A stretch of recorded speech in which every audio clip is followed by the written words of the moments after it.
back, and most people feel that, well, by sitting in the back, I'm safe. Well, I have to let you know that you're not safe, because I'm going to come back there, and I want to talk to you. My name is Maurice Wilson, and I'm the Vice President of the Urban League, and I'm really glad to be here. I appreciate the county's invitation to come out and talk to you about how to have a successful career. And we're going to have some fun. And let me kind of tell you what I'm going to tell you so that you know what you're going to be told. I'm going to show you, I'm going to tell you today, how to get anything that you want. Okay?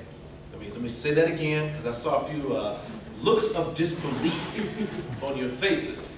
It's like, nobody can show you that. But I can. Within this 1 hour, I'm going to show you, and I'm going to prove to you, that you can get anything that you want. Now, is that something that you'd be interested in knowing? Of course. Okay, all right. Anybody not want to know that? How to get anything. Let me place emphasis on this. Anything that you want, you can have it. And I'll show you how to do it. Show you how to do it in 1 hour. And it works. Period. It works because it's designed to work. So there's a little bit of science in this. There's a little bit of philosophy in this. And there's a little bit of spirituality in that as well. But it works. I'm here to tell you, it works. And every person who uses it, it works like clockwork. It absolutely works. Now, not only can you make it work for you, but you can take this same thing and make it work for your family, your friends, but more importantly, as today's topic goes, for your career. In fact, the secret to a successful career is really a successful life. It's the bottom line. If you have a successful life, the career just comes right in, because everything is all connected. Your family, your friends, your prosperity, your bank account, all of that's part of success. And so if you have one success over here, then you have success straight across the board. So, is this okay? Can I take you down this journey? Okay, good. Now, in order for me to take you down this journey, I need to have you open up to a couple of ideas.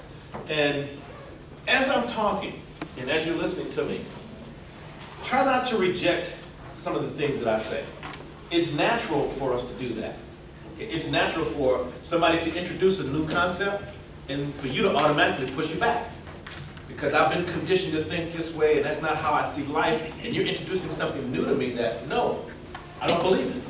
So I'm asking you today, just for this hour, to try not to push back. That's a natural response anyway, but try not to push back, and just have an open mind, and I'll show you how.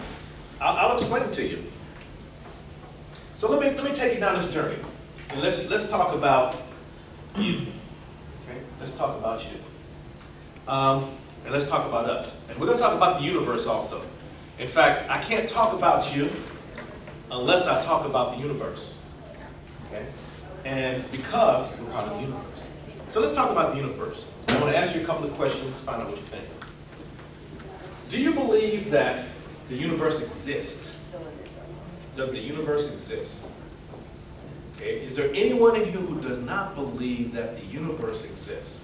That there's a solar system, there's suns and other planets orbiting around in synchronization? Is there anyone in here who doesn't believe that the universe exists?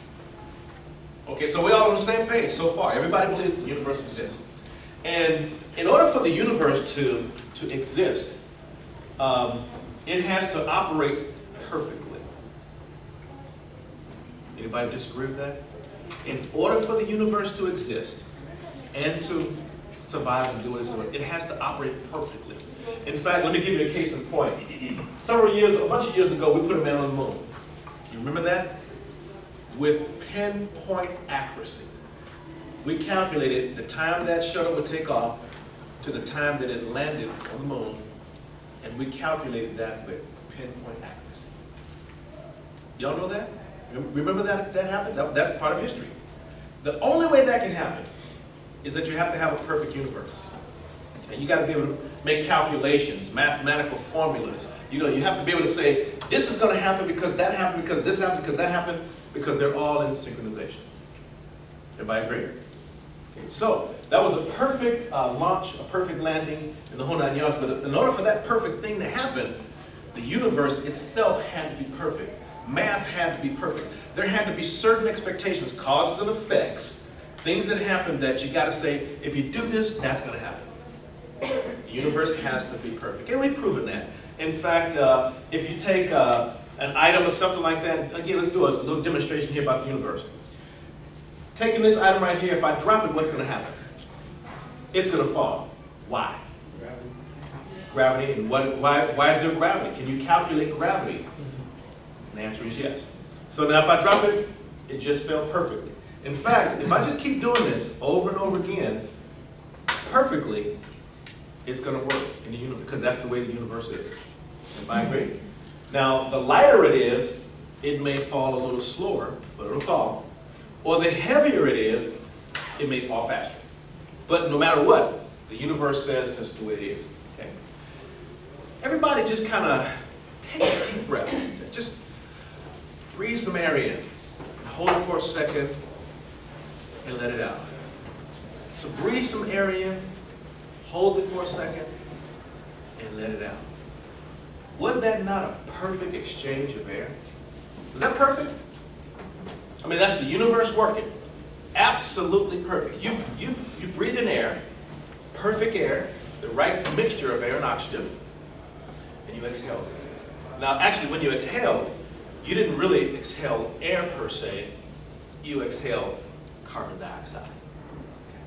Because your lungs bring it in, perfect exchange, mixture of air and oxygen. It's synthesized and processed in your lungs, your air, your blood system, and you exhale carbon dioxide. In fact, let's do another perfect example. Hold your breath. Just take a breath in, and hold your breath.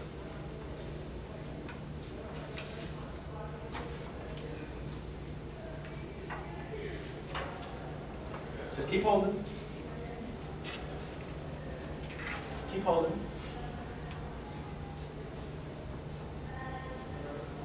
Keep holding. Now eventually somebody's going to go, I can't hold it no more. Why is that? Why can't you do that? Well, because the way you're designed, the way you are perfectly designed, is you can only hold your breath for so long when the carbon dioxide builds up, where the body has a built-in mechanism that automatically forces you to exhale. And you can't override it. Did you notice that? You cannot override it because it's a perfect design. Okay, it's a perfect design. The universe is all in perfection. So here's my point. If the universe is perfect, and we can calculate and estimate and predict things that are going to happen based upon mathematical formulas and all that, and if you are part of the universe, let me kind of establish this before I kind of go to the next conversation here. Are you part of the universe? Okay, let me kind of get to that. Let me make sure that everybody's on the same page. We know the universe exists. Okay, we got that established. And we know that the universe is a perfect order of things. Okay, it's an order of things that's been designed and developed by the Creator. Okay, and the Creator can be whoever you believe the Creator to be. Many believe it to be God. Other people have different names and titles for the Creator. But somebody, some force beyond our comprehension created the universe in its perfection. Okay, so we all got that part done, established. So when you look at us, if something created the universe, it's something created us. Okay, and we're part of the universe. So now, let me ask you a question. Do you feel like you're part of the universe? Okay. Does anyone not believe that they are part of the universe? Now again, we just did a demonstration to prove that you're part of the universe, the air, oxygen, that little example we just